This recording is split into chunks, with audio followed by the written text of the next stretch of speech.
So how are you doing, Adam? How was that interview for you?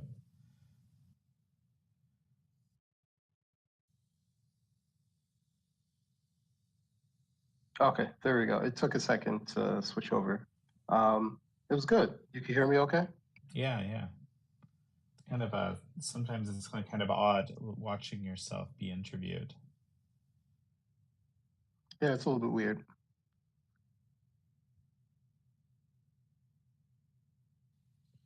So do you think our friend will join us? Yeah, I'm sending invites now. Okay, great. Well, welcome people, folks, as you're coming in. We're doing this post American Thought Leaders interview space with Adam Coleman.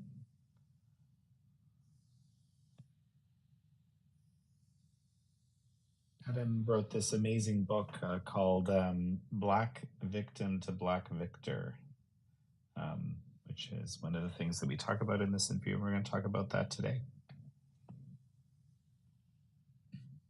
And also, I want to mention Jaleesa. She is here joining us as a speaker. If you want to introduce yourself.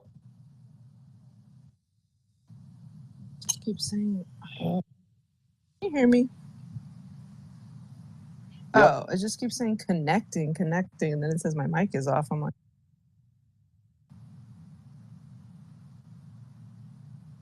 No, we can hear you. Okay, I don't know what's going on. Hi, how are y'all doing?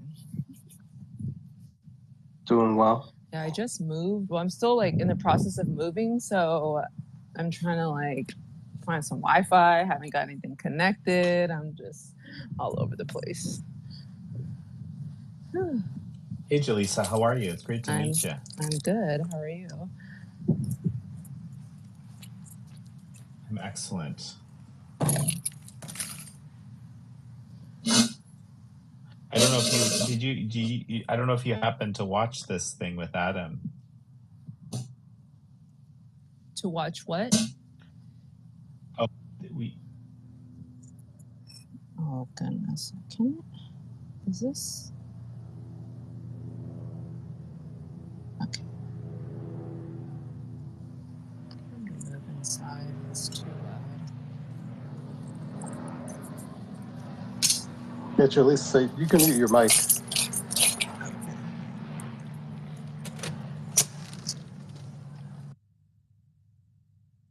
So Adam, why don't we, I think we can just start chatting as kind of people come in here. I wanted to just kind of start with this idea. You've had this kind of transformation over the last few years and into being what I guess you describe yourself as a Black conservative. And so this is one of the things, I don't know how many people here have, watched the interview previously.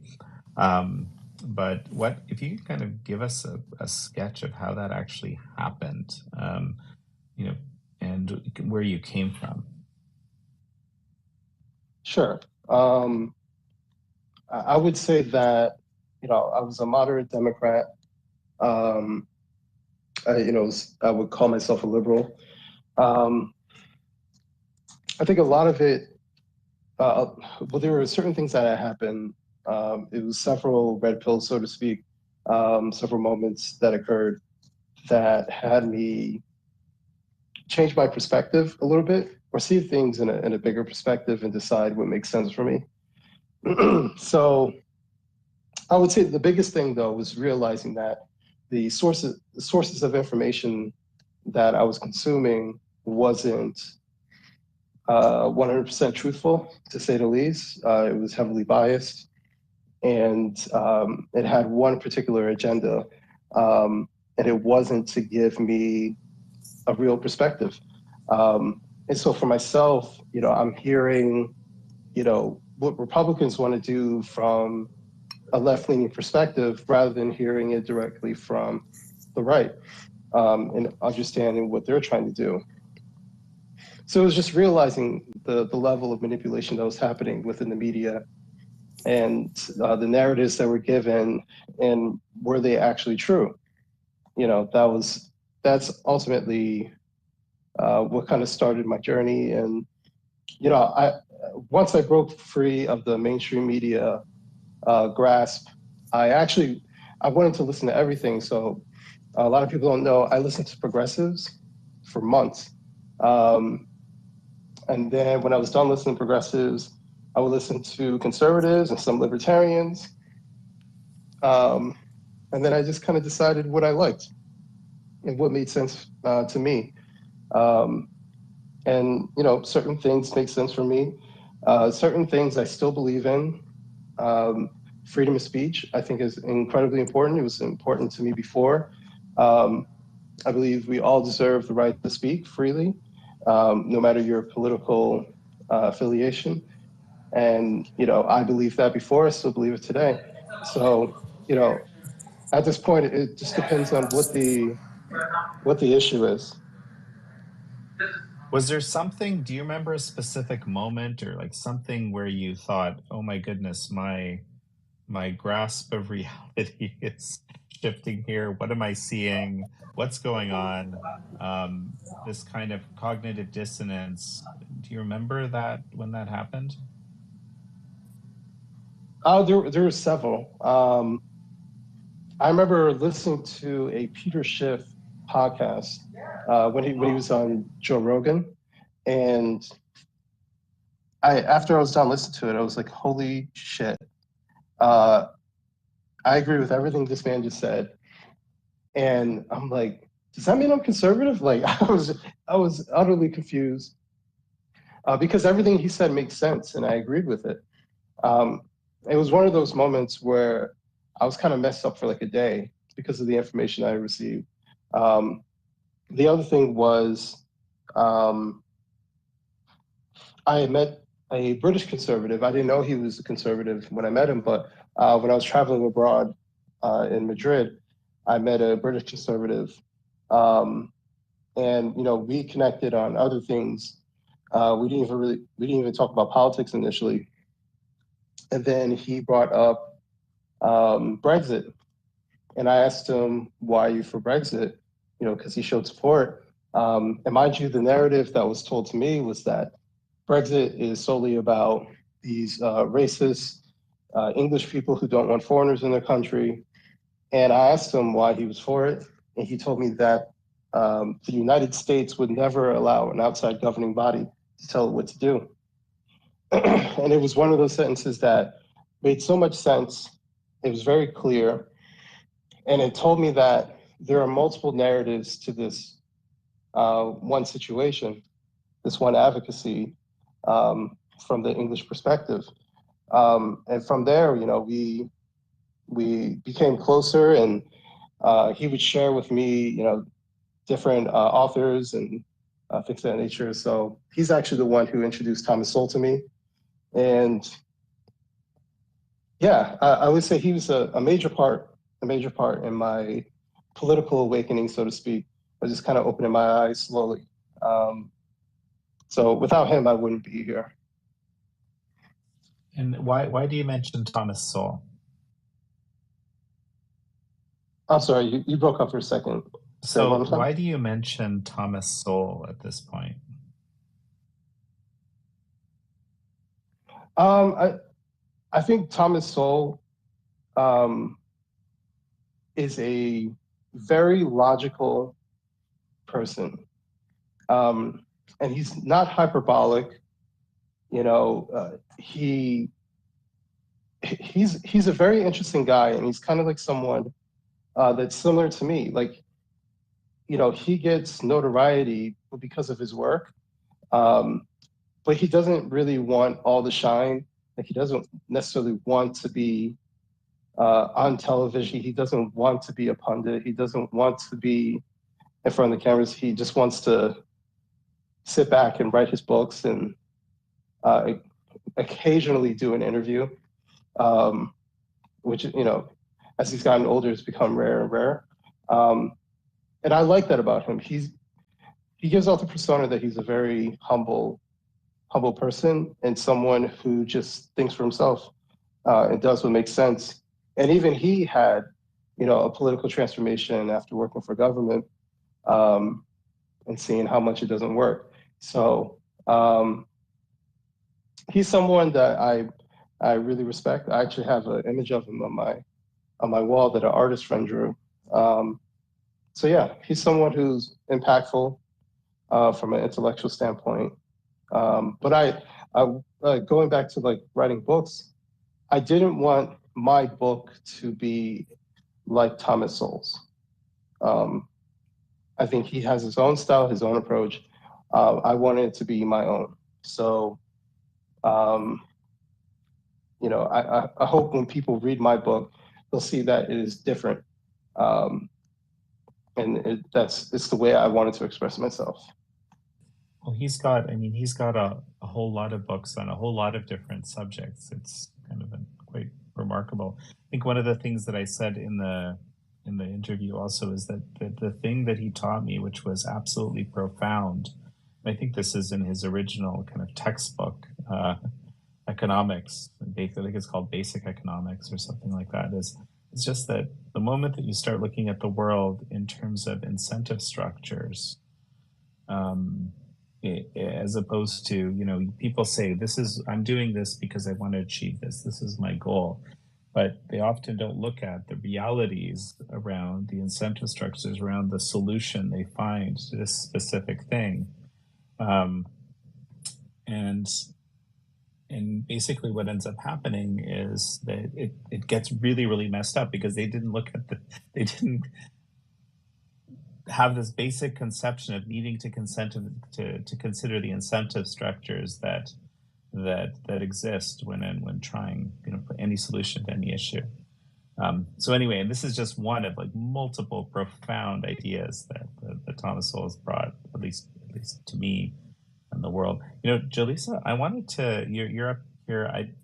We've never met before. I wanted to say hello and kind of welcome you on stage. Hi, how are you? Sorry, my signal is not good. But how are you? I'm good. And so, why don't you tell us a little bit of your story? I know Adam mentioned that you were excited to join today, and I know you have an interesting story. Maybe you can tell us. Yes, I'm actually a teacher. I've been in education for a little bit over 10 years now. And I just now started podcasting because, I just actually did a podcast with Adam and we talked about this whole like victimhood thing. And because I see it all the time, especially with the demographic that I teach, this is something that I'm very passionate about. I also invited Sphinx up here. Sphinx hosts a whole lot of spaces. We've been in some spaces together, and she always makes things more lively, more exciting. So welcome on stage here. Thank you so much, Jan. I appreciate the invite. Appreciate the space and being here. I'm looking forward to hearing everybody. Thank you. Adam, we were talking about your journey from victimhood to victorhood, as you describe it. I actually really love that construction. And you mentioned a few of these kind of moments that did you cover the gamut of the things that kind of changed your thinking, or there were a series of these progressions, and I think there's a couple of others that you could share at this point. Yeah, I think one of the things that I didn't really talk too much about is like when you succeed at certain things, it kind of pulls you out of that as well. So it's very easy to feel like a victim when you're failing. It's a lot easier to come out of it when you start having things go your way. But I think it was basically just a shift in my thinking. There are multiple moments where I had to overcome my anxiety. That was something that was holding me back. Because when you have depression and anxiety, you're introspective, but you're negative, and all you see is negative, and all you do is worry. And and I needed to be clear-headed. So it's a longer story as far as overcoming my anxiety. I write about it on my Substack if people want to read about it. But once I was able to overcome that, my life started changing.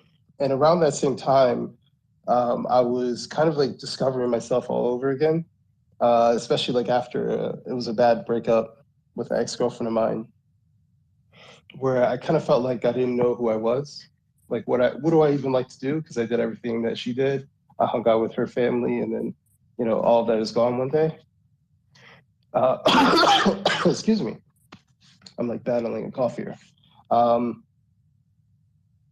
I think that after that, I started to go down a path of, discovery and accepting accountability. So with that failed relationship, I asked, what could I have done better? I just started looking at everything that was going wrong in my life. I just asked questions as far as how could I have done it differently? So I'm trying not to cough in your ear. How could I have done it differently? Where are my flaws? You know what? Hold on one second. I need to drink something. I'm sorry.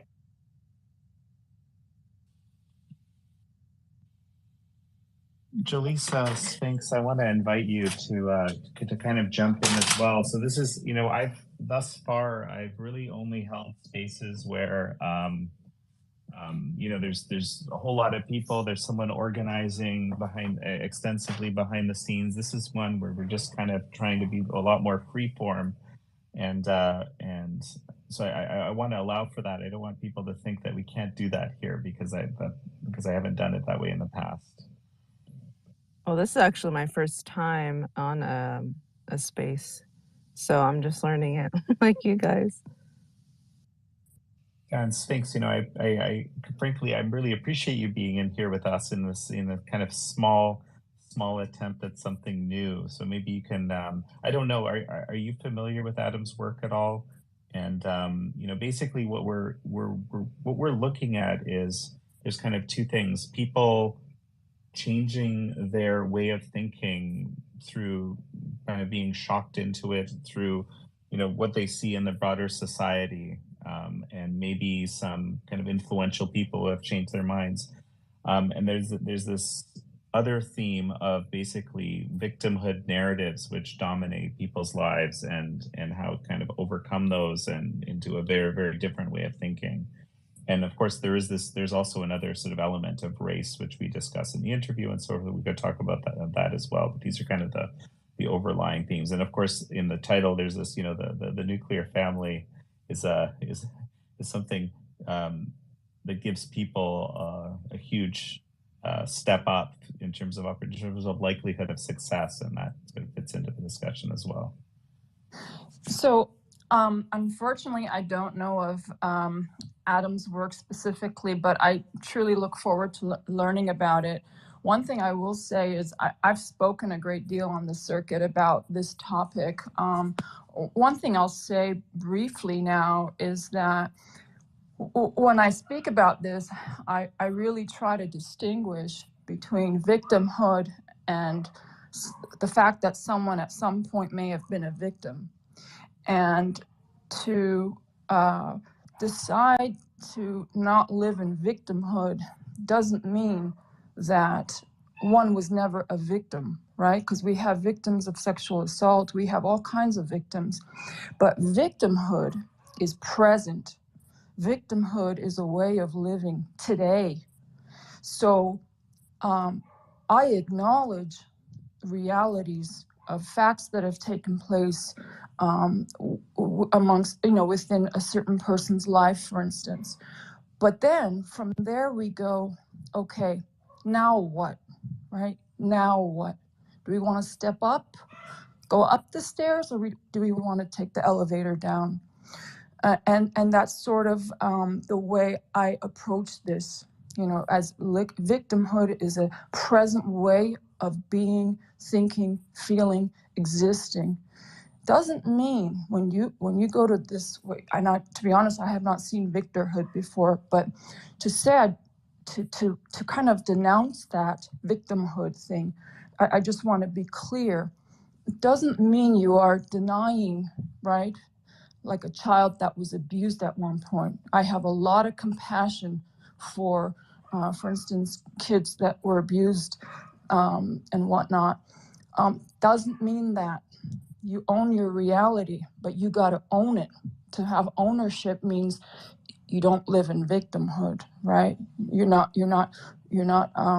sort of possessed by this sense of victimhood. You've got to take ownership now. That means now what? So I just wanted to say that, and I look forward to the space. Thank you. Thank you, Sphinx. If I could interject, I wanted to kind of piggyback off that because, yes, when I talk about this whole victimhood thing, it's not of people who have actually, dealt with something or went through something. It's people who are using whatever they can to make people feel sorry for them. And we've seen like people just kind of abuse this whole thing.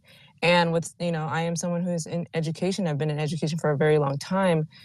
They use this whole when we're talking about race, black and brown, to make the kids feel like they're already like at the bottom. And that's what frustrates me the most, because they're already going into this world thinking they're either less than or someone's after them, or they're going to have to blame, something that goes on in their life on someone else. And I'm just, it's becoming like I don't want to say like a disease, but you see a lot of people just kind of using whatever they can to make someone feel bad for them.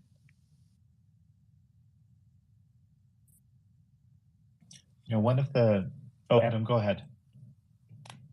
No, I was going to say that, like you said, Julissa was saying, to make other people feel bad for them. And so that's the other side to it. It's the people who have a savior complex as well.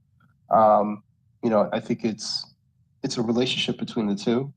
And it's hard to remain a victim with someone. I'm sorry, let me rephrase that. It's hard to remain someone with a victim mentality, especially an unjustified victim mentality, if there isn't someone who is, propped up as your savior. So in terms of race, I think often, me being Black, I'm supposed to look for a governmental savior, look for a white savior, look for an activist savior. I'm supposed to just basically wait for other people to do for me, because there is no other solution that I can handle. There's nothing that I can do. I have to wait for others to do for me. Whether it's a politician or whatever, I'm supposed to wait for someone else's direction. So, it's a place where, having the victim mentality renders you in a way powerless, but then you have, I would say, mostly nefarious people who keep you in that place as well, right? They make sure that you don't leave that mentality because they benefit from your weakness.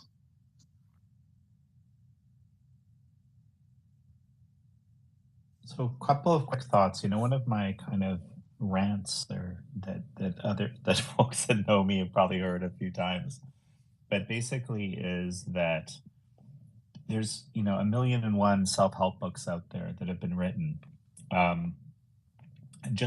Every one that I've ever come across, which isn't, an incredible number, but, they're a significant number.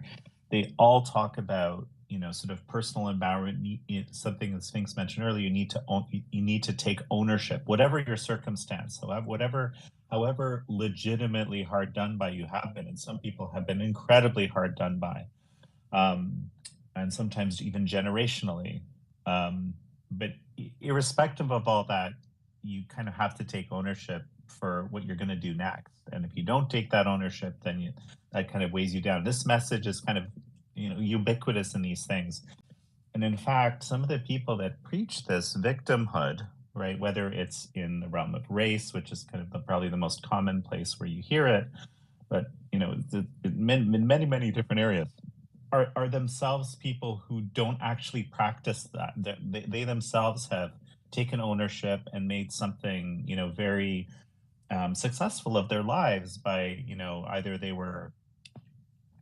themselves followed this, what's called this success sequence. They had a step up for a variety of reasons, right? At the outset, maybe the two-parent household that gives you a very high likelihood of success, for example. Just if you have that, right? But then what they preach is something extremely different, and that's it's very difficult to square that, because you're basically, and it makes me the one of the few things that makes me really angry, frankly, is you're if you teach people that they should be victims, that they should have victims, that they're right to have victim mentality because they've been hard done by, whether it's because of their collective identity or whatever reason, you're kind of ruining their lives in a way, right? For especially if they really believe you, because you're so believable, and that's just terrible in my view.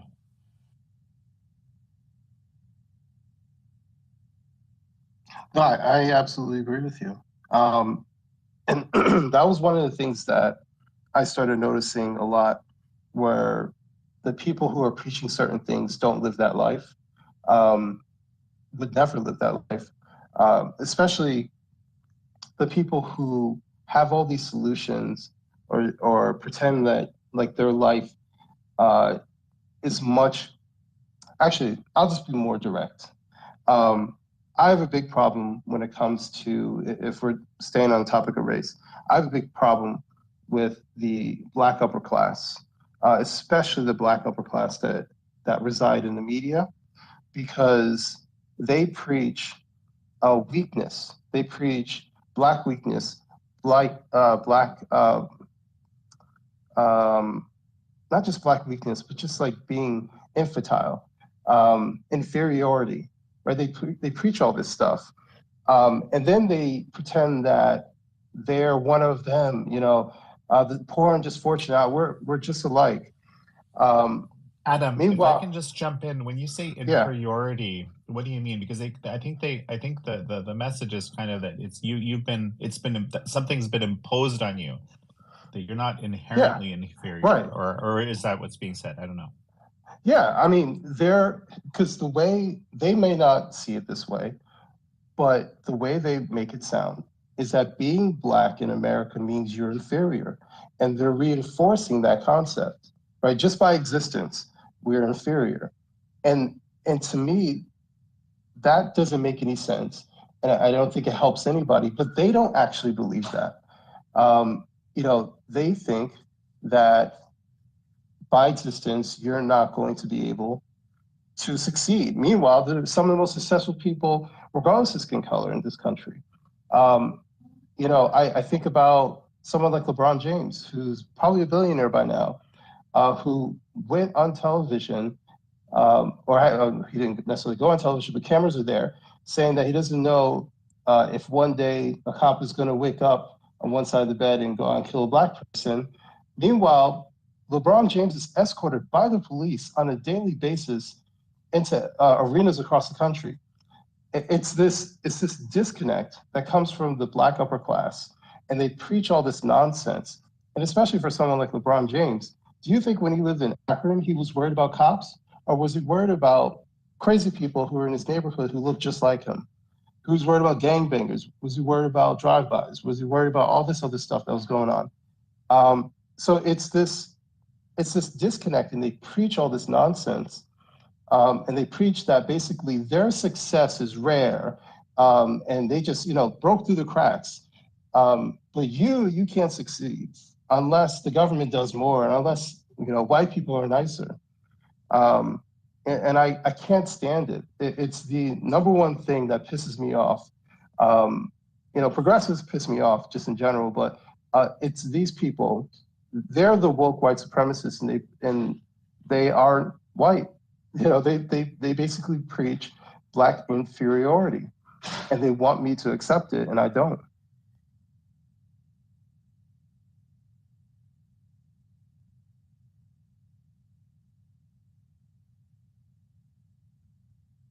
Anybody can jump in. I was about to say, don't get me started on LeBron James now. Every time I see him, I just get angry. I get angry because, yes, these people, they're like, I don't know, what do you call it? You call it hypocrites, or you call it, what do you call it? Like, you're just contradicting everything that they say. And I always tell, I tell my students all the time, like, just random, like, you guys are not victims. Whatever TikTok is telling you, whatever Twitter is telling you, whatever social media is telling you, it's like, it's just infiltrated all through. Every time you open up your phone, it's like, woe is me, you guys are at the bottom, you'll never make it to the top, it's very rare. Like you said, it's just like, it's only a few of us who can make it, when it's in fact not true.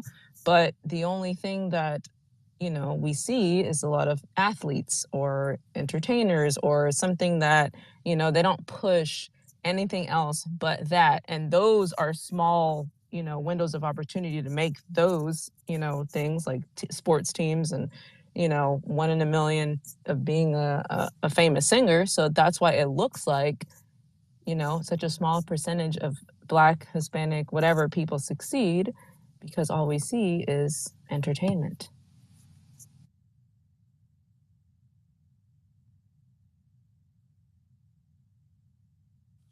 One of the things, Adam, that you talk about is that if you're actually living in this country, you've already got a lot of privilege or at least opportunity, even if it doesn't seem like it in the specific microcosm that you're in.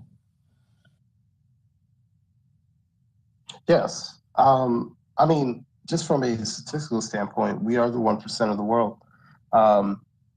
And, granted, we all have a struggle. We all have our own problems. America has American problems. Certain people live in poor areas. They have their own unique issues. There were moments in my life we were poor. We were homeless. So it's not to take away from that, but the difference is that, me being poor as a kid, in certain countries would mean that I would be poor as an adult, and then my children would be poor, and then their children, right? That's the reality for a lot of places. The opportunities are less. And I think that the opportunity to be self-sufficient is pretty great here. Do we have our problems? Absolutely. Different areas have different problems, and they should be addressed. But in comparison to a lot of other places, even in Western Europe, just how they're structured in many places. I was considering going to Germany, and if I was to leave America and go to Germany, I'd basically be at the bottom, just the way they're structured. And I'm not at the bottom here, not today, and not even years ago when I was considering moving there. And there are multiple reasons why, but it's just something to think conceptually about. How fortunate we actually are, and we should be thankful for the things that we do have, and be less envious about the things that we wish we could have, because even the successful people that exist in our society, they're some of them have their own problems. Money doesn't solve everything, and I think most people just want to be content. Most people just want to be able to sustain themselves, save a little money, take a vacation every so often, and take care of the family. So, we can't say that these particular opportunities exist in other places. So I invited Zulu One to join us on stage. Sphinx, I think, needs to step out. So thanks for joining us. I really appreciate that. And it's great to have your voice here. I look forward to more in the future. Zulu One, you wanted to come up and add your voice to the stage here. Yeah, thank you everybody for having me. I've been working on trying to figure out this issue for a little while. And I think we have what is the echoes of a pandemic of almost unresolved trauma that is turning into and manifesting itself in different aspects of society. And I think that victimhood or victorhood or the victim perpetrator dynamic, I think it has a lot to do with being entangled in this cycle that perpetuates itself in, the aggressor and the victim, that almost both have their parts in this dynamic. So I've been doing a lot of work with people that that have suffered from trauma in the past, and it's almost like this person is stuck, or the people are stuck in these patterns that keep repeating themselves. And once they're able to address the intergenerational trauma in their family, they're able to resolve these issues. And I don't think until we're able to do that en masse, we'll be able to clean up some of the dynamics that are just preventing us from stepping into some really strong momentum as a country. So I think in many capacities, a lot of the phenomena that we're seeing societally are based on this concept of just intergenerational trauma that hasn't been resolved. You might look at it as racism, the kind of the woke movement, school shootings, the mental health crisis are all pointing towards this our inability to be able to deal with this at scale.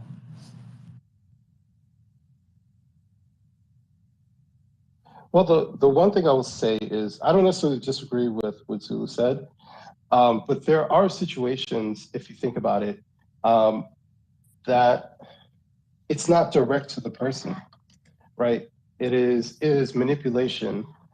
It is manufacturing of a reason to feel like a victim. So like we would say someone is illogical if their grandmother was abused, right? Abused by their spouse, right? And they're a victim of violence. Should the granddaughter feel like a victim because her grandmother was abused? And we would say that's illogical. You're 2 generations separated from that.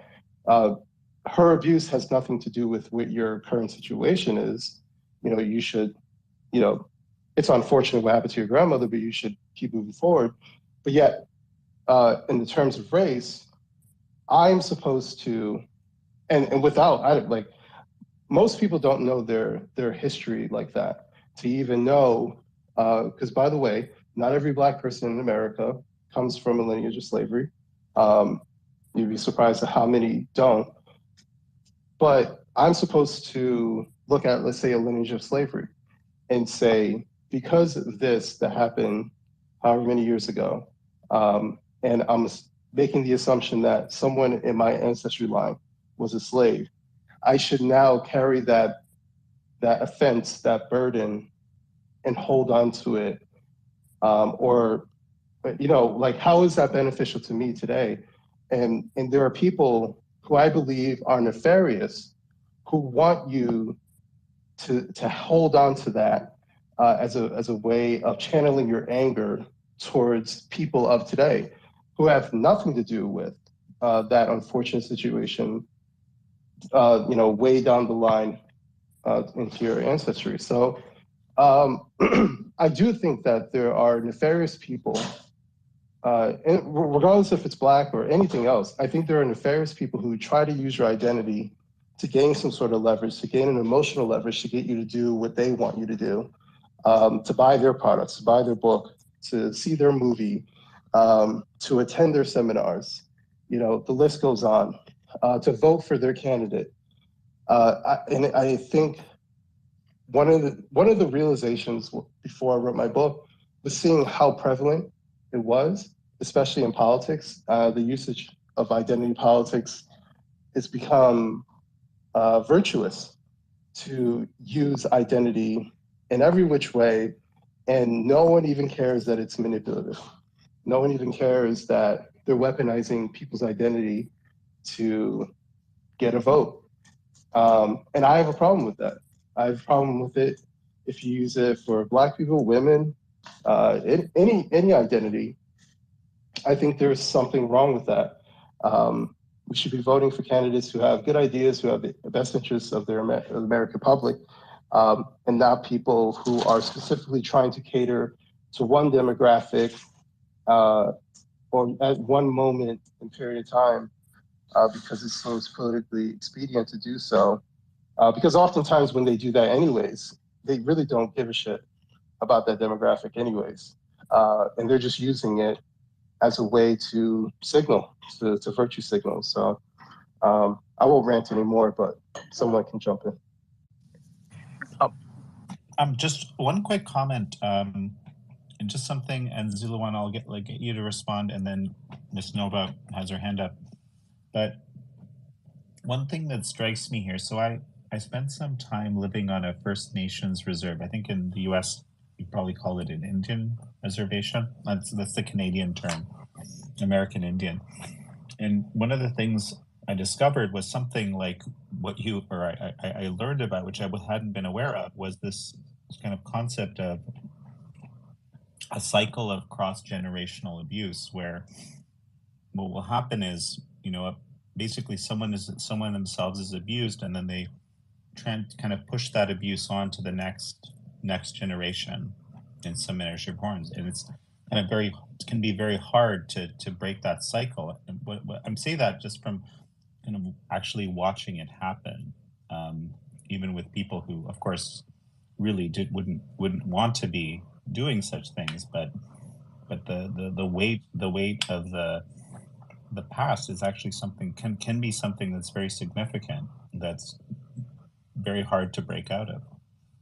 Anyway, that's my comment in Zuluan, and then we'll get Ms. Nova to speak.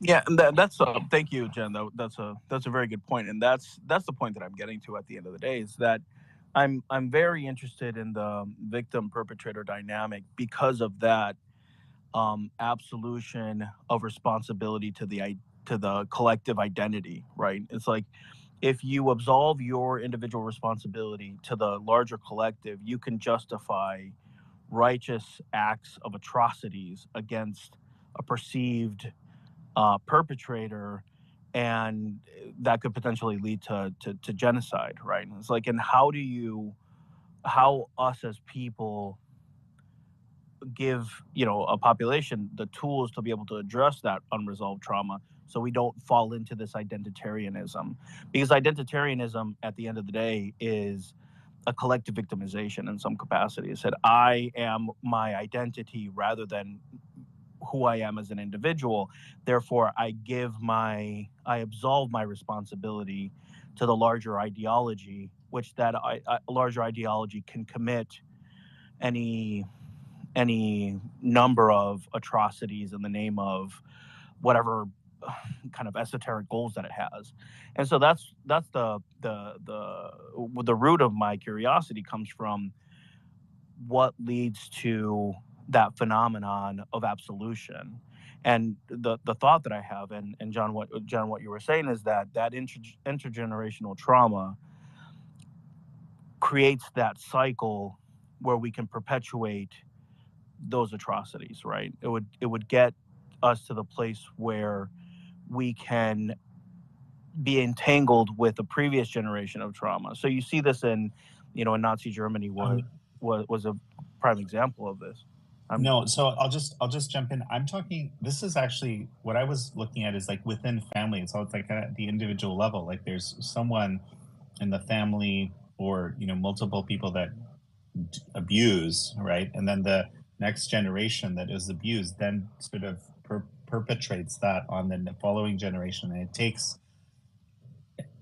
incredible will and therapy in many cases, and just sort of support, right, from others to break that cycle in many cases. That's and for people that haven't seen it or experienced it, that might seem bizarre, but I can assure you it's a very real thing. And of course at a population scale, that's I don't know if that's the same phenomenon, but of course what you're talking about makes sense, because in this group identity, people have indeed committed all sorts of atrocities without, in a sense, almost realizing that what they're doing is an atrocity. So I'm very involved with a type of methodology of systemic work called family constellation therapy. And in this work, it's literally that phenomenon is that you inherit unresolved trauma from previous generations through, they don't necessarily know where this phenomenon comes from. Some people think it's epigenetics, or that, we inherit trauma through our DNA, or that DNA has some type of memory. But if you take that same concept and create and blow it out to scale, you can see how systems of people can have a collective memory inside of it, and that collective memory can have trauma inside of it. And so the more people that you're able to get to align and heal that intergenerational trauma, the tide of the society can change towards a more aligned, beneficial growth, positive pattern rather than a destructive one. Fascinating. I'd love to know more later. Let's stay in touch. And Miss Nova. Thank you for having me, Adam. You're one of my heroes. Absolutely love your work. Zula, one of the things that I think you spoke to that I was going to talk about is the microbial DNA study. And so when they talked about how generational trauma happens, they did it in an experiment, and I'm sure you know about this, some others may not, but they did an experiment with mice. And they gave mice orchids, and they a set of mice they shocked with orchids, and then another set they didn't. And then those mice then had children, and then later on, the mice that were shocked, their offspring actually were afraid of the orchids. And they realized that there was some, that microbial DNA issue that came along with that, and that it lasted through 1 to 2 generations. With that being found, though, we should be way far away separated from that kind of trauma, even though you could look at maybe going through Jim Crow era or whatever. The other thing is critical theory, which eventually turned into critical race theory that brought some of this other stuff in that we're dealing with now, going into school systems and things like that. Now, I'm a lifelong conservative. I'm almost 50 years old. My first vote was for Ross Perot. So I definitely am on the right side of things. And I think what we have is a generation right now of manufactured trauma, and then we also have generations that are suffering from PTSD from living in war zones. And so it's going to literally take almost a separation and a reorganization and to get the breakthrough in our Black and brown neighborhoods to realize that you literally can claim those things. You can claim a good path for you. You can find a spouse. I grew up with a single mother, and I'm married with a child. So those things are possible, and it doesn't have to be the fringe. You can love your Blackness. You can love your community. You can love your people and be conservative, because if we were to be honest to God, truthful, we are truly a conservative community within the Black and brown community. The other thing, though, is we have an entire media built around celebrating victimhood within the Black community. Adam, you just touched on it. These Black commentators, all they speak about is what danger we're in. But let me just tell you, as a Black woman, and I've been to 15 Trump rallies. I'm involved in Brexit. I stood on the White House lawn and listened to President Trump speak. Believe me, I'm not new to this. I'm true to this. But at a Trump rally was the safest place. Me, of one of 10 Black people in a field of 50,000 people, I'm more safe there than I am walking down a Black neighborhood, and that's because of what the media perpetuates to our communities, what our parents that that little tiny genome of what goes on in the home, where Black women have this belief that they don't need someone because why do they need them? They're abusive, or they just don't come around.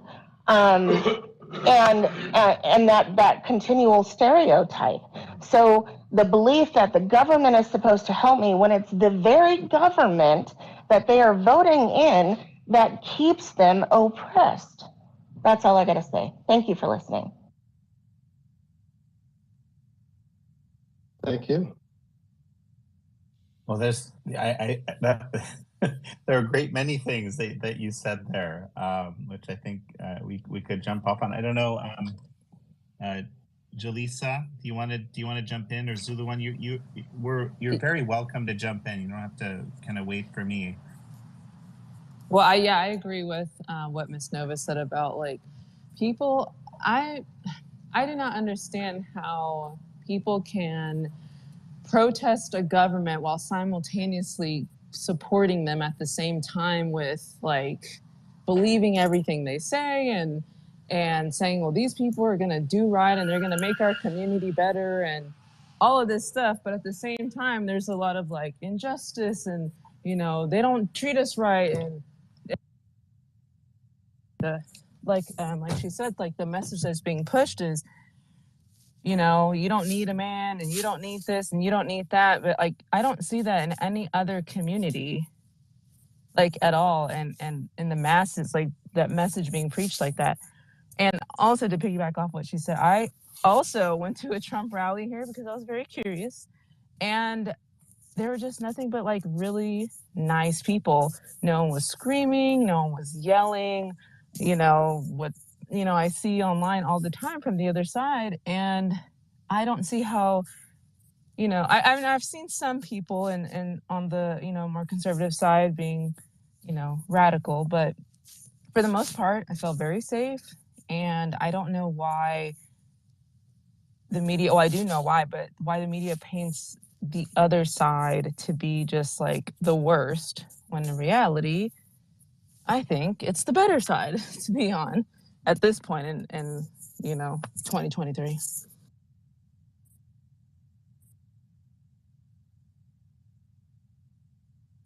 Yeah, I mean, I think the media has shown itself to be extremely biased, at least like the major news outlets. They are left-wing biased. So it is it is part of their job to smear the other side, smear anybody who's on the other side. And since Trump came into office, the level of dehumanization has increased exponentially. It's something that I wrote about today for the New York Post, talking about how we are politically dehumanizing the opposition too much. I'm not trying to play like who does it more. I have my opinions, but it's not good on either side. It's not good. And I wanted to use the passing of Diamond from Diamond and Silk to talk about this because, you know, I saw a lot of people who didn't even wait an hour after finding out that she had passed away to gloat, to smear her, to do things that we would never do for anybody else because we wouldn't want it done to someone that we care about, right? There are people that I don't agree with, but if they passed away, I wouldn't be on Twitter gloating about it and laughing about it because I wouldn't want it done to someone that I care about. And so, the idea of just saying rest in peace and just moving on, or even just not saying anything. I think in the age of social media, we forgot how to not say anything. You don't have to proclaim anything publicly every single time something happens in the world. And if you can't say something nice, then don't say it. Especially when someone passes away. If you can't not dehumanize someone in a moment where Diamond has relatives, her sister Silk is grieving. There are people that cared about her. And, you go out there amongst plenty of people to use this as an opportunity to get a political jab in. So I think the level of dehumanization that exists in our society is far too high. And this isn't necessarily a shot at the left or anything like that. I've seen it sometimes on the right, and I don't like it. You can just disagree with people, but when someone dies, that's it. Like, there's no coming back from that. So I think at the minimum, you can give someone a little bit of time to, maybe even get buried before you smear their existence. There used to be that level of decorum, and I think it's melting away, especially since 2016, when someone in particular started running for office. But that's just my opinion. I think we've also got Mimi and Ty Williams up, and I think Ty, you wanted to jump in and say something. Oh, he just jumped out. He's requesting now. Ms. Nova, do you want to jump in quickly? Yeah, I just kind of wanted to add to that. I think you're exactly right, but here's the thing. I've been on the right side of my whole life, and I've never been so vilified. I've never been called outside of my name. I've never been treated so poorly literally my humanity, being called a coon and an Uncle Tom and all of these horrible things for the way that I vote. And I think for those of us on the right, we're just kind of like, hey, look, this is America. You can believe whatever you want to believe, and you can vote the way that's right for you. But my humanity was stripped away, and I watched not just mine, but many, many others. When I marched in D.C. on Black Lives Plaza, I had people coming, of white and black, trying to jump me because I had a Blexit shirt on saying "Back the Blue." So yeah, I can't co-sign with that type of mentality. And what happened with Diamond today was atrocious. Of how many people, black and brown people, who came out and literally dogged her out. It was horrible.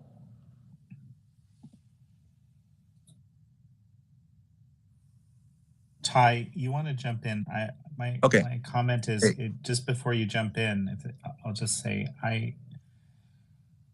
there's something about social media that kind of, and I suppose anonymity. There's this whole pylon mentality on one side, right? And then when there's anonymity, it kind of unleashes the worst in people. So there's this really, really dark side that I think we've been able to see through this response to Diamond's passing. Anyway, Ty, why don't you just jump in? Yeah, I think one of your the speakers kind of hit the nail on the head. I think it comes down to the commercialization of victimhood and the commercialization of Black fears, right? So there was a time in the country where Black people were, enslaved, then endured, a century of Jim Crow slaveryism. So that is there, and no one here should be doubting that that's real and that happened. But what's happening like now, right? Like post, 2000, post, Bush. It's more so about how do we get the Black people to stay in line, right? How do we get Black people to continue to vote democratically at 90 to 93% margins? And if you think about that, you think about how would you do that? That's really difficult to do because people are, very fickle. People like to, imagine, voting for one issue or another issue. But you do that by making the other side perpetually a boogeyman, perpetually uneven. You can't even. You can't even think to vote for that side because that you're voting that side. You're betraying your race. You're now you're stepping out. You're basically a pariah. You know what I mean? It's literally, and it's cultural to be a Democrat, Black Democrat, right? So if you, so that's why I don't really think there's going to be a large sway in Republican vote toward the black vote more towards conservative anytime soon. It's now cultural, right? So if you think about what it takes to get someone to vote for something, you think about it at a scale of 1 to 100, and 50 is that mark that you need to get them to click you this person. If you start off with culturally that you're supposed to be voting this direction, so you're at 45, right? You're at 45. It's more than likely you're going to get the vast majority. And then when you have a commercialization of black victimhood, right? So you are constantly under threat. The richest black man basketball player in America comes out and says he's worried about the cops killing him or something. You know what I'm saying? Oprah Winfrey, multiple billionaires, multiple times over, she's telling you that the white people are out to get you. It hits people. It gets them. It's understandable. Most people don't think about politics every day. So when you hear their celebrity telling them, "Hey, look, man, black people got it rough out here. They always got us. Then hey, look, point to this thing in history. It's just the same thing today. You know what I mean? You'll never. It's really simple to get over that 50% threshold, right? You start off at 45, and then everything else is just really cake. So, I think it just comes down to the commercialization of the victimhood, and hopefully one day we'll it'll maybe get to like 20%. If you get to the black vote splitting 80-20%, that'll be something. That'll be So that's just my thoughts, and interested to hear what people have to react to that. The first thing and Ty, I agree with everything you said. Actually, the most poignant thing that you said is that it's cultural. And I don't think a lot of people understand that. And that's a great way of putting it. It's beyond, well, do you like the policies? Everybody else is allowed that, those concessions of, well, I like this politician, well, I don't like these policies. It is a cultural aspect. And if you move away from it, you're a traitor all of a sudden. So, but the one thing I was thinking about was when Stacey Abrams was running for the second time, just recently for governor of Georgia. I want to say like polling came out and she had a decrease in black male vote. And I remember article after article came out saying, basically blaming black men and asking what is going on with black men, what's wrong with them? And you would have thought like she got like 60% of the black male vote or something like that. It literally just went down to like 88%. Like it was like a marginal decrease. And it was just hilarious because to me it was such a panic because in a way it was like ownership. And I really do believe that people believe that there is a level of ownership when it comes to the black demographic vote for the Democrat Party. It's not about helping us. It's not about benefiting us. It's about doing what you're expected. It's about ownership. And no matter how little you're given, it's better than the Republicans, right? Because they're a bunch of racists, right? So they always hang that it's a low hanging fruit of a narrative that the Republicans are worse. I know people who think the Democrats are full of crap and they don't do anything and blah, blah, blah. And they can go on and on about the Democrats. But then they're like, but I can't vote Republican. And that's a cultural aspect. They can't vote Republican, not because necessarily these Republicans, because it's going against the culture. And nobody wants to do that. I would just say one thing. I think it even goes deeper than that. I think, in a dating, if you come out and say you're a black conservative, you're a pariah. I mean, that's it.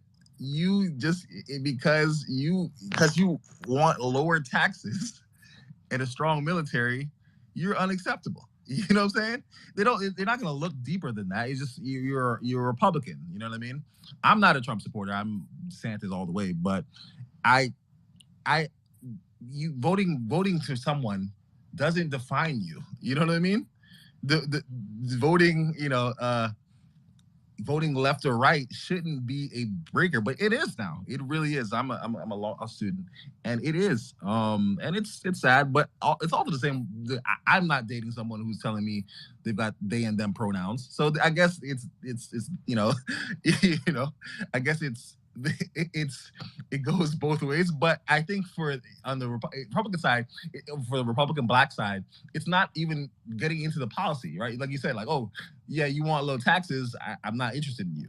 No, it's more, oh, you're representing with this brand, and in my mind, I've been told that this brand represents someone who's a racist, who hates themselves or something like that, and that's it.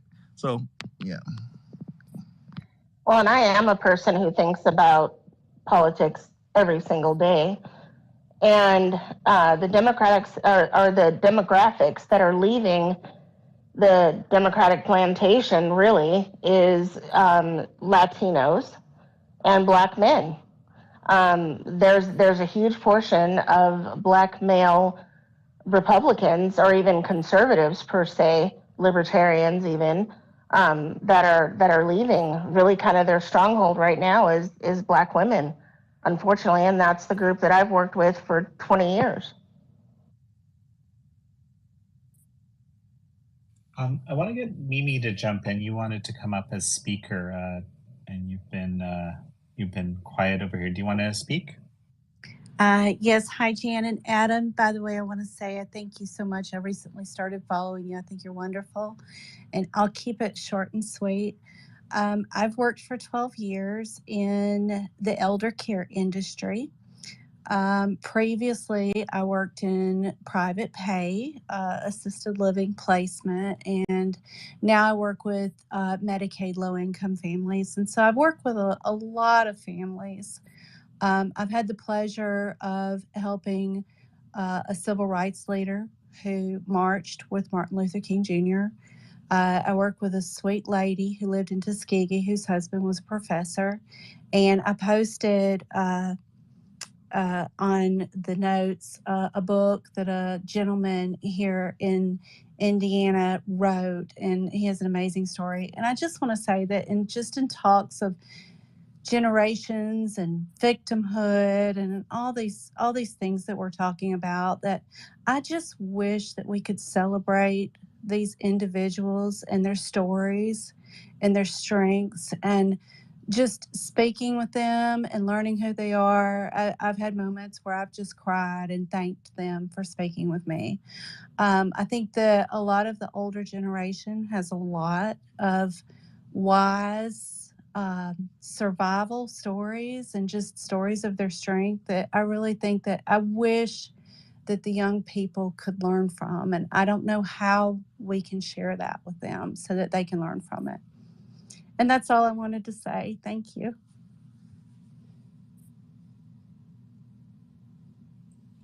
You know, this is something that's, I don't know how this is, you know, there's this line that you've heard. I think, you know, Rogan kind of repeats it. And it's, what is it? Tough times breed weak men breed difficult times breed strong men create good times, or something like this, right? And we're kind of at this time where, and there, of course, there's all sorts of suffering in society, but there isn't this kind of, you know, we haven't experienced a world war. We, you know, we've been involved in all sorts of wars, but they're kind of far away from most people, right? Mm-hmm. There isn't this sort of realization. This is one of the things that Adam was talking about in our interview in here, that you know, we have it really good actually relative to how things could be, or how they have been even here not too long ago.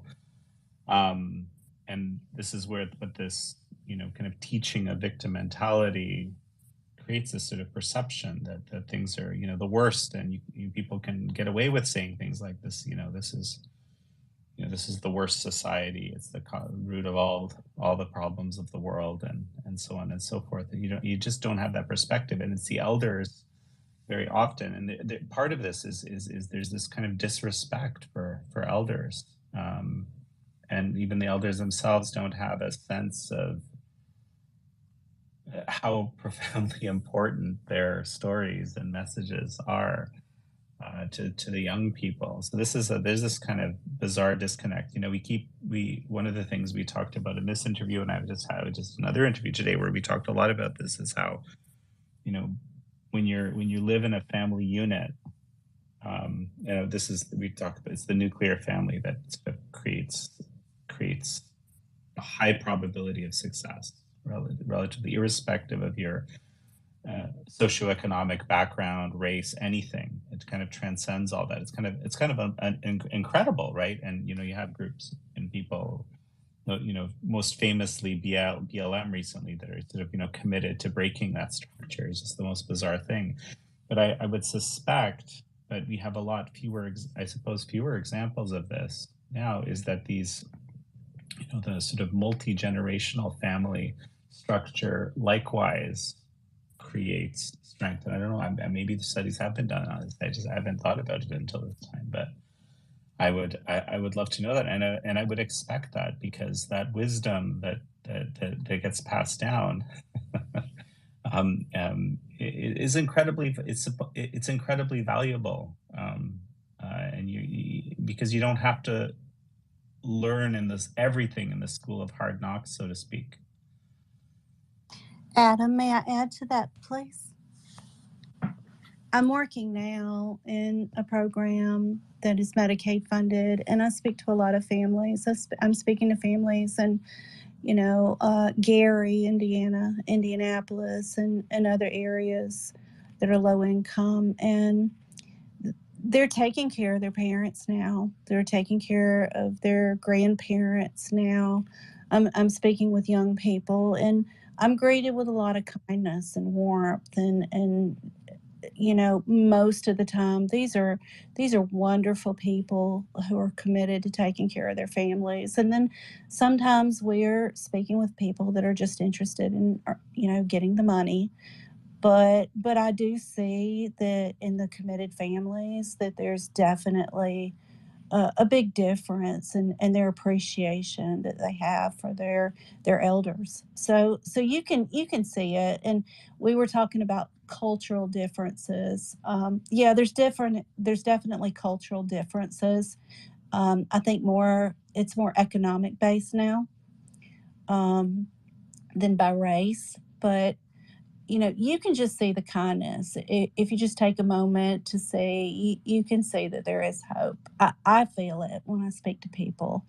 You know, there's always going to be a bad penny, but, you know, I do see that the ones that are taking care of their grandparents, they're spending time to talk to them. And it gives me hope in the future. I just hope to see more of it.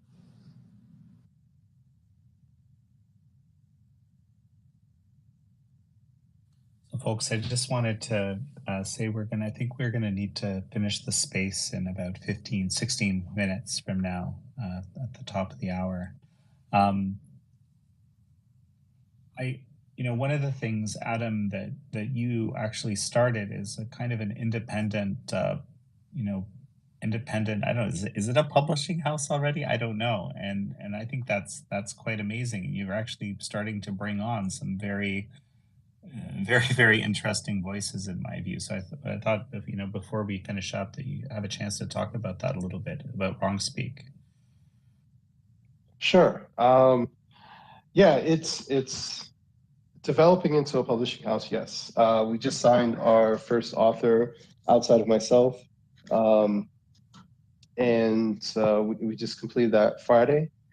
So now we're in the process of having it edited and going through the book publishing process and seeing how we can do.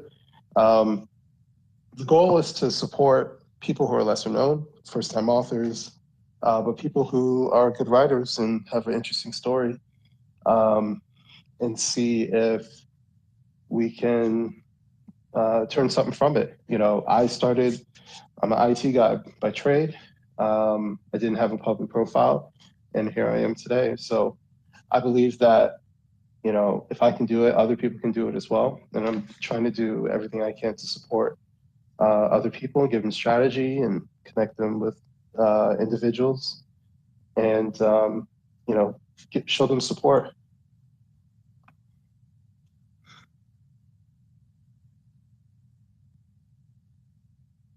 I'm kind of curious, Zulu One, do you actually work professionally in this field of trying to address multi-generational trauma?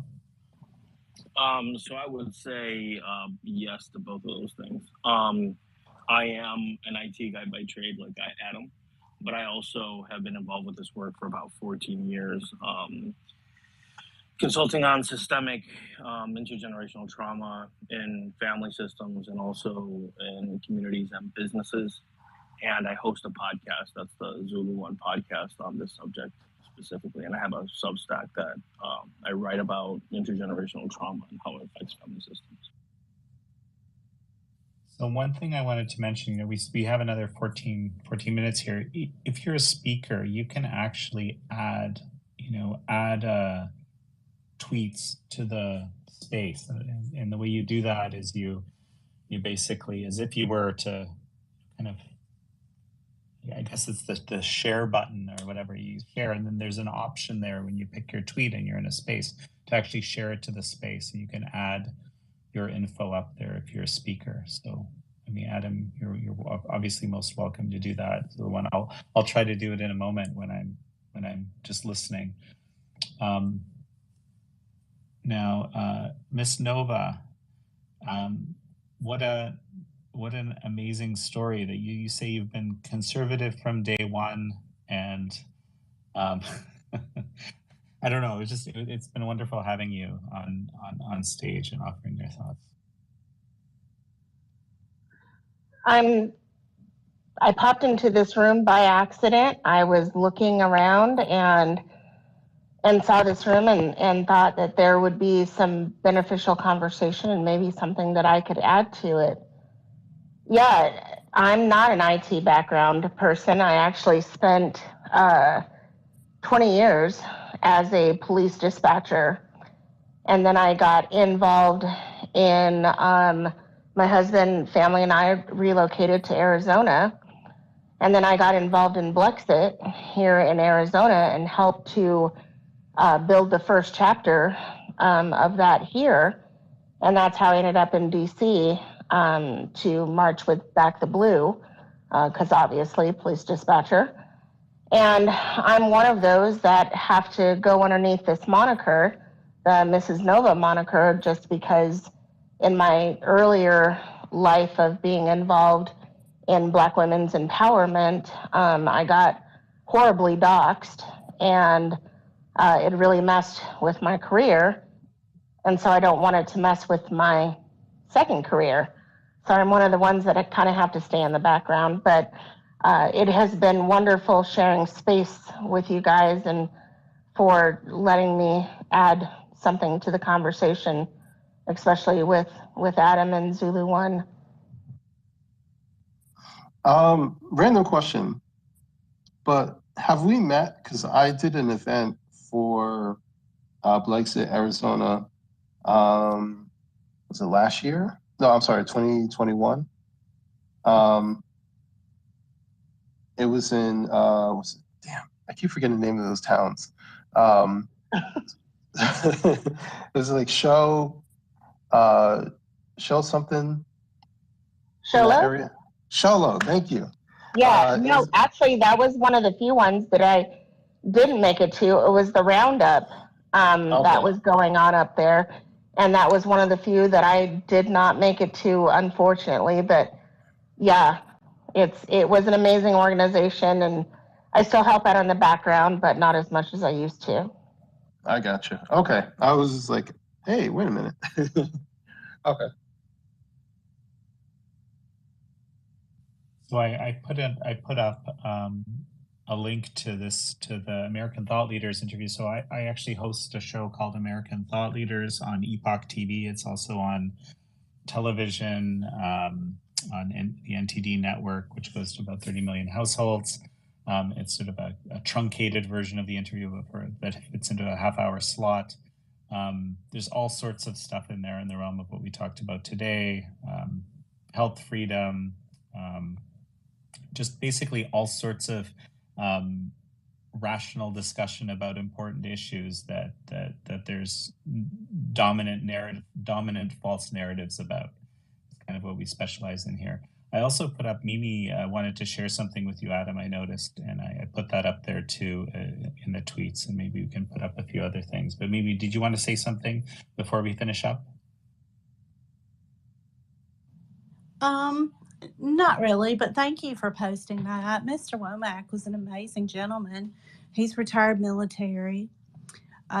He grew up in Alabama in the Jim Crow era, and his very shocking and interesting life. And he's the one that told me about his own book, and I was thankful that I read it.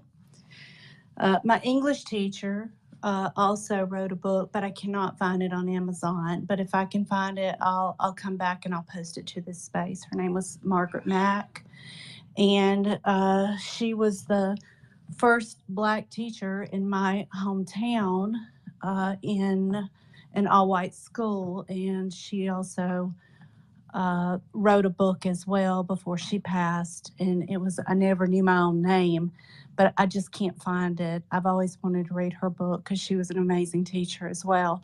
Again, I just think that we should celebrate our elders and anything we can glean and learn from them. And if you have a grandparent, encourage them to write their stories down before they pass, because it's important. Thanks.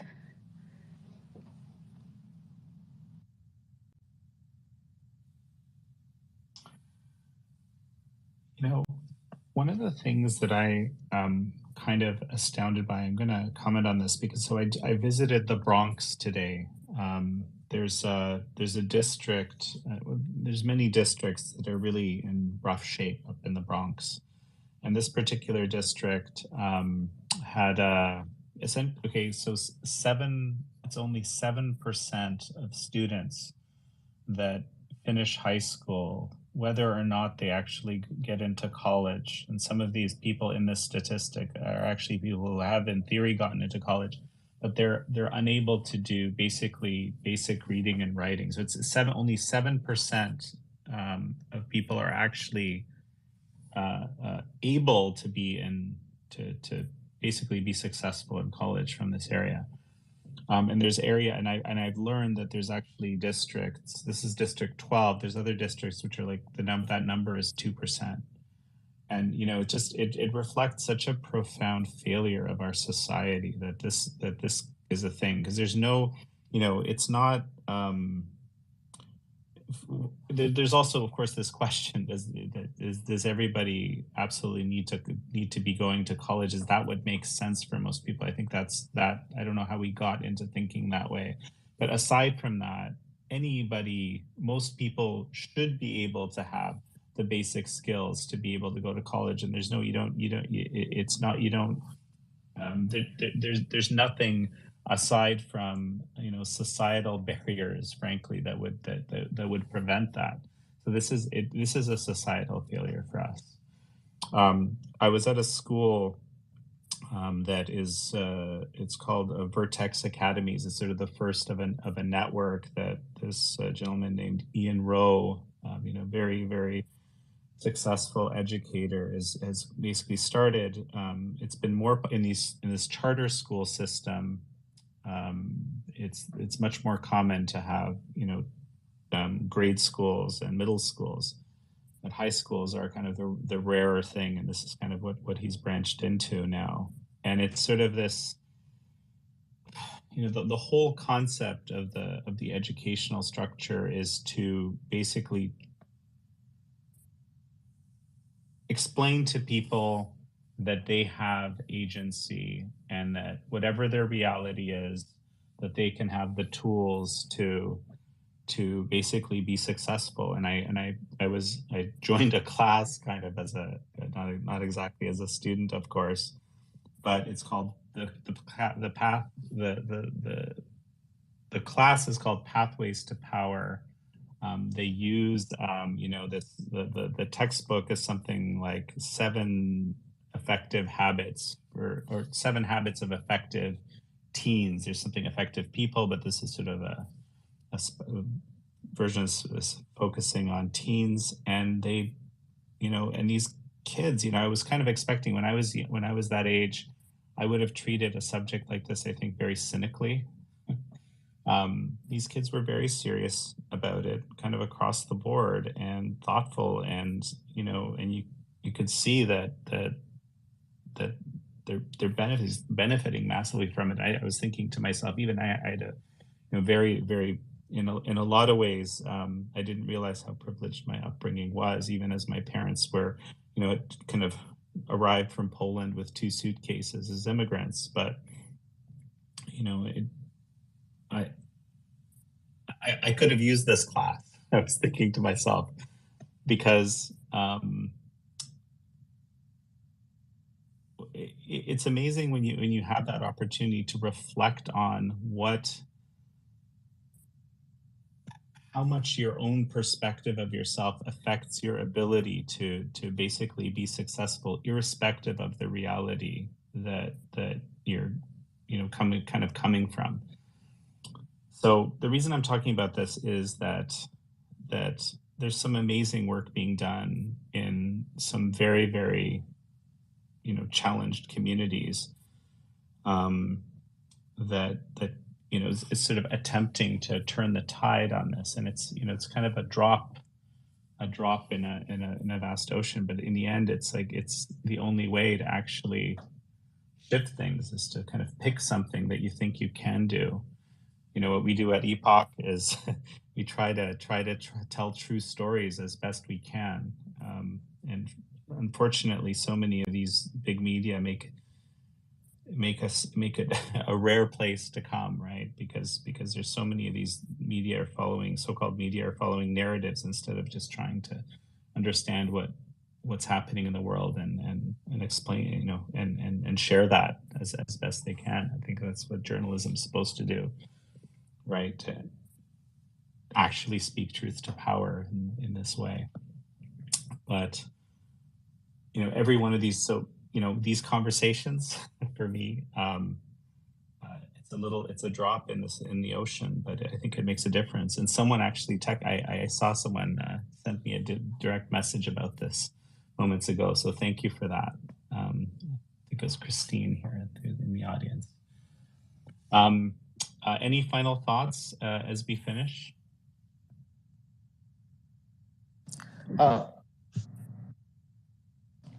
I just wanted to share that I've been a long-time subscriber of the Epoch Times. I think what you do there, your work there is amazing, and it is true journalism, which is something we just simply don't have. And I would ask that everybody support them by actually buying a subscription. Even the live stuff that you put out is amazing. Adam, you have no idea of the impact that you have on a lot of us conservatives to just kind of find our way in this space. Zulu, I can't wait to find you and to follow you. And I hope that this night added some value to the conversations that you guys are having on a regular basis. Most definitely. And thank you for the kind words. I guess my final thought is just that I believe in autonomy over your thoughts. And I want us to be less in a box. It's not just black box or black conservative box or any box. Start thinking for yourselves. Don't get married to politicians. Don't think that they always say the next election is the election that will either save America or destroy it. They say that every year or every 4 years. So just remember, you have plenty that you can control, and they usually start within your home. So as long as you take care of your kids, or if you don't have children, make sure you family plan properly. that is how you increase the likeliness of success in your life and in your loved one's life. So, yeah, cherish your relationships. That's what I'll leave it as. That's wonderful. And Adam, thank you so much for coming on. Thank you for the interview. I really enjoyed it. Thank you for joining the space. And Miss Nova, thank you for being a subscriber. You guys are our lifeblood. We need every one of you. This is how we keep the lights on and keep putting out good journalism. So thanks again, everybody. And until our next space.